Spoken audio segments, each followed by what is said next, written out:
How to create variables in Python. Creating variables.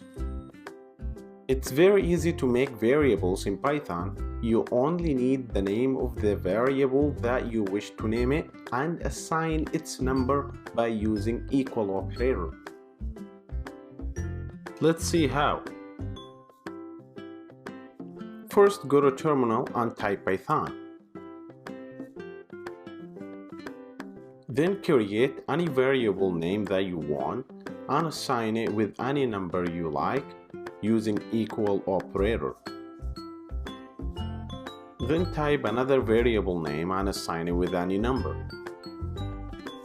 Then use any basic mathematical operators for your variables.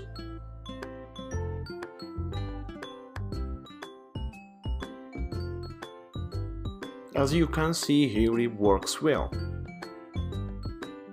We also can name the variables whatever we want. Even long names would work.